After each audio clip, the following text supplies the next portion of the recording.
Oi, galerinha. Hoje é o 20º dia, né, do devocional, dia 20, e do nosso devocional do livro Uma Vida com Propósitos, de Rick Warren, e o tema é Restaurando a Comunhão Quebrada.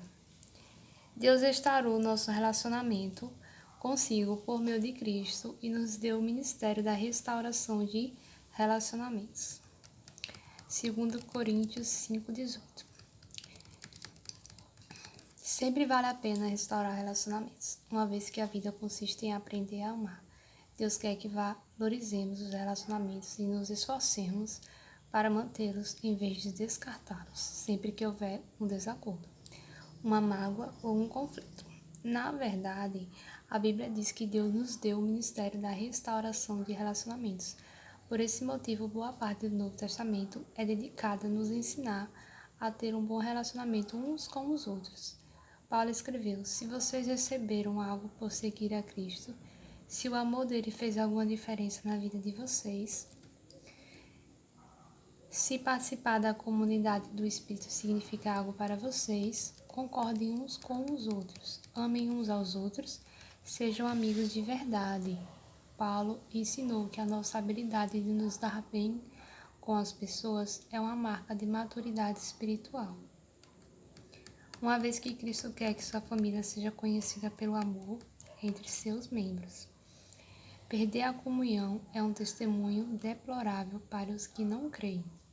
Foi por isso que Paulo ficou tão envergonhado quando os membros da igreja de Corinto se dividiram em facções contrárias, chegando até mesmo a apresentar uns aos outros perante o juiz.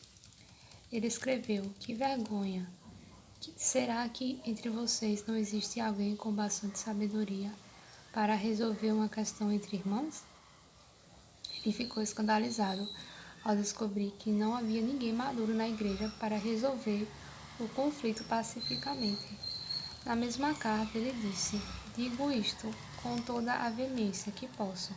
Vocês devem estar de acordo uns com os outros. Se você quer a bênção de Deus em sua vida e quer ser conhecido como filho de Deus, deve aprender a ser um pacificador.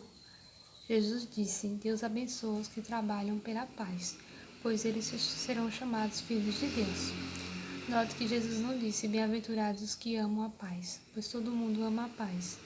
Nem disse: bem-aventurados pacíficos, que nunca se incomodam com nada. Jesus disse: bem-aventurados aqueles que trabalham pela paz, aqueles que procuram efetivamente solucionar conflitos. Pacificadores são raros, porque fazer a paz é um trabalho árduo. Como você foi moldado para ser parte da família de Deus, e o segundo propósito de sua vida na Terra é aprender a amar e se relacionar com as pessoas. Promover a paz é uma das habilidades mais importantes que você pode desenvolver. Infelizmente, a maioria de nós jamais aprendeu a resolver conflitos. Promover a paz não é evitar conflitos, fugir de um problema, fingindo que ele não existe ou ter medo de falar nele. É, na verdade, covardia. Jesus, o princípio da paz, nunca teve medo de conflitos. Em determinada ocasião, ele provocou um conflito para o bem de todos. Algumas vezes precisamos evitar conflitos, outras precisamos criá-los e ainda outras precisamos selecioná-los. É por isso que precisamos orar, pedindo a direção contínua do Espírito Santo. Pacificar não é acalmar. Também não é acalmar.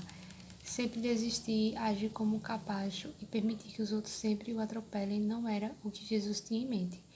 Ele se recusou a voltar atrás em muitas questões, sustentando seus argumentos em face de uma oposição diabólica. Como restaurar um relacionamento? Como crentes, Deus nos chamou para ajustar nossos relacionamentos uns com os outros. Seguem 7 passos bíblicos para a restauração da comunhão. Fale com Deus antes de falar com a pessoa. Converse sobre o problema com Deus. Se antes de mais nada você for orar a respeito do conflito, em vez de fofocar com um amigo, descobrirá que, em geral, ou Deus muda o seu coração, ou muda o coração da outra pessoa. Sem sua ajuda, todos os seus relacionamentos seriam mais tranquilos. Sem sua ajuda, né? Sem que você necessite fazer nada, Deus ou muda o seu coração do outro. Todos os seus relacionamentos seriam mais tranquilos se você tão somente orasse mais a respeito deles. Assim como Davi compôs seus salmos, use a oração para desabafar verticalmente. Conte a Deus suas frustrações, grite por sua ajuda. Ele nunca fica surpreso ou chateado com sua raiva, ou sua mágoa, insegurança ou qualquer outra emoção. Diga-lhe, portanto, exatamente como se sente. A maioria dos conflitos tem suas razões e necessidades não satisfeitas. Algumas dessas necessidades só podem ser alcançadas por Deus. Quando você espera que uma pessoa qualquer, amigo, mulher, chefe ou membro da família, satisfaçam necessidades que somente Deus pode atender, você está se candidatando à amargura e à decepção. Ninguém pode suprir todas as suas necessidades, exceto Deus. O apóstolo Tiago notou que muitos de nossos conflitos são causados por falta de oração. De onde vêm as guerras e contendas que há entre vocês? Vocês cobiçam coisas e não as têm. Não têm porque não pedem. Em vez de confiarmos em Deus, confiamos que os outros nos farão felizes. E então nos zangamos quando eles nos decepcionam. Deus disse: por que vocês não vêm primeiro a mim? Tome sempre a iniciativa. Não importa se você ofendeu ou foi ofendida. Deus espera que você dê o primeiro passo. Não espere pela outra parte, vá primeiro a ela.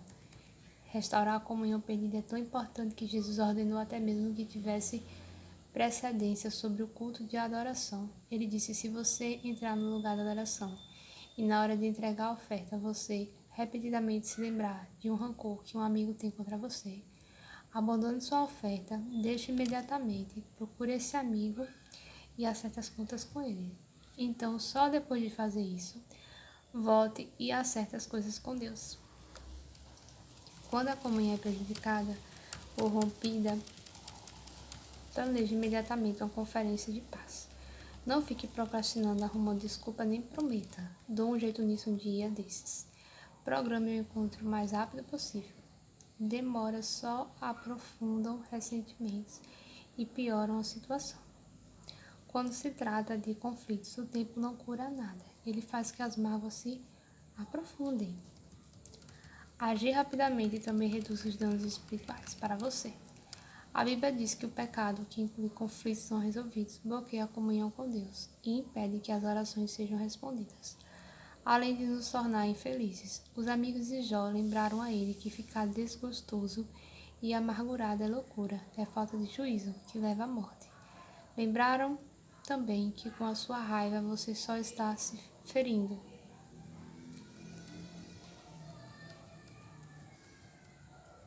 O sucesso de uma conferência de paz em geral depende de escolher o momento e o local adequado. Não se reúna se você estiver cansado, apressado ou for ser interrompido.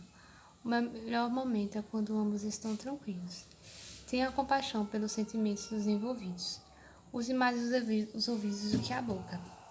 Antes de procurar solucionar qualquer desavença, você deve primeiro dar ouvidos aos sentimentos das pessoas. Paulo aconselhou que ninguém procure somente seus próprios interesses, mas também os dos outros. A frase cuidar de é a palavra grega scopus, de onde formamos as palavras telescópio e microscópio. Significa prestar total atenção. Concentre-se em seus sentimentos e não nos fatos. Comece pela compaixão e não pela solução. Não comece tentando conversar com as pessoas sobre como elas se sentem. Apenas ouça-as e deixe-as descarregar emocionalmente. Sem ficar na defensiva. Assinta com a cabeça, sinalizando que compreende mesmo quando não concorda. Sentimentos nem sempre são verdadeiros ou lógicos. Na verdade, ressentimentos nos fazem agir e pensar como todos. Davi admitiu: o meu coração estava cheio de amargura e fiquei revoltado. Eu não podia compreender. Ó Deus, era como um animal sem entendimento. Todos agimos como animais quando estamos feridos. Em contrapartida, a Bíblia diz: a sabedoria do homem lhe dá paciência, sua glória é ignorar as ofensas. A paciência vem do conhecimento, e o conhecimento vem de escutar a perspectiva dos outros. Quando ouve, você está dizendo: valorizo a sua opinião, preocupo-me com o nosso relacionamento e você é importante para mim. O ditado é verdadeiro: as pessoas não se importam com o que sabemos até que saibam que nos importamos.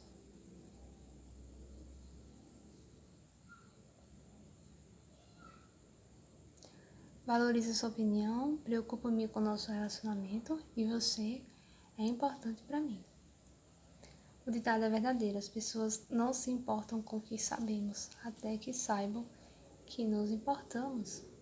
Para restabelecer a comunhão, é preciso carregar o fardo de termos consideração para com as dúvidas e temores de outras pessoas, daqueles que se sentem que essas coisas estão erradas. Agrademos ao outro e não a nós próprios, façamos aquilo que é para o seu bem e assim o edificaremos no Senhor.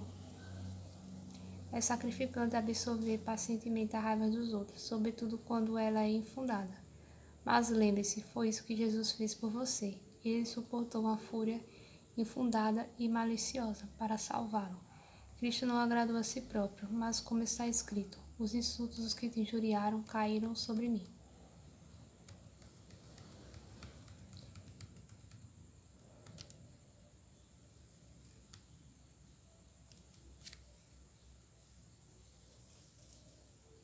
Confesse sua parte no conflito. Se você realmente deseja restaurar um relacionamento, deve começar admitindo os próprios erros e transgressões. Jesus disse que essa é a forma de ver as coisas com mais clareza. Tire primeiro a viga do seu olho e então você verá claramente para tirar o cisco do olho do seu irmão. Já que todos temos pontos cegos, você precisará pedir a uma terceira pessoa que o ajude a avaliar suas ações antes de se encontrar com a pessoa com quem você tem um conflito. Também peça a Deus que lhe mostre quanto do problema foi causado por você. Pergunte: sou eu o problema? Eu estou sendo irrealista, insensível ou sensível demais? A Bíblia diz: se afirmamos que estamos sem pecado, enganamos a nós mesmos. A confissão é uma ferramenta poderosa para a reconciliação. Frequentemente, a forma de lidarmos com o conflito cria um problema ainda maior do que o problema inicial em si. Quando você começa admitindo humildemente os seus erros, isso neutraliza a raiva da outra pessoa e desarma o seu ataque, porque ela provavelmente esperava que você ficasse na defensiva. Não dê desculpas nem transfira a culpa, apenas confesse sinceramente qualquer participação que você tenha tido no conflito. Aceite a responsabilidade pelos seus erros e peça perdão. Invista contra o problema, não contra a pessoa. Não há como solucionar o problema se você estiver preocupado em identificar a culpa. Você terá de fazer uma escolha. A Bíblia diz: a resposta calma desvia a fúria, mas a palavra ríspida desperta a ira. Você nunca se fará entender estando zangado, então escolha cuidadosamente as palavras. Uma resposta branda é sempre melhor que uma resposta sarcástica. Na solução de conflitos, a maneira em que você fala é tão importante quanto o que você fala. Se você falar de forma ofensiva, a outra pessoa ouvirá de forma defensiva. Deus nos diz que quem tem coração sábio é conhecido como uma pessoa compreensiva. Quanto mais agradáveis são as suas palavras, mais você consegue convencer os outros. Irritar as pessoas jamais funciona, e você é nunca persuasivo quando é áspero. Durante a Guerra Fria, ambos os lados concordaram em que algumas armas eram tão destrutivas que jamais deveriam ser usadas. Atualmente, as armas químicas e biológicas foram banidas e os estoques de armas nucleares estão sendo reduzidos e destruídos. Para o bem da comunhão, você deve destruir seu arsenal de armas nucleares relacionais, ou seja, condenar, menosprezar, comparar, rotular, insultar, ser irônico e sarcástico. Paulo resume tudo isso dessa forma: não digam palavras que fazem mal aos outros, mas usem apenas palavras boas, que ajudam os outros a crescer na fé e a conseguir o que necessitam, para que as coisas que vocês dizem façam aos outros, façam bem aos que o ouvem. Coopere tanto quanto possível. Paulo disse: façam todo o possível para viver em paz com todas as pessoas. A paz sempre tem uma etiqueta de preço. Às vezes custa o nosso orgulho, frequentemente custa o nosso egoísmo. Pelo bem da comunhão, faça o melhor que puder para chegar a um acordo. Adapte-se aos outros e mostre preferência pela necessidade deles. Uma paráfrase da 7ª bem-aventurança de Jesus diz: você é bem-aventurado quando mostra às pessoas como cooperarem em vez de repetirem e brigarem. É então que você descobre quem realmente é e o seu lugar na família de Deus.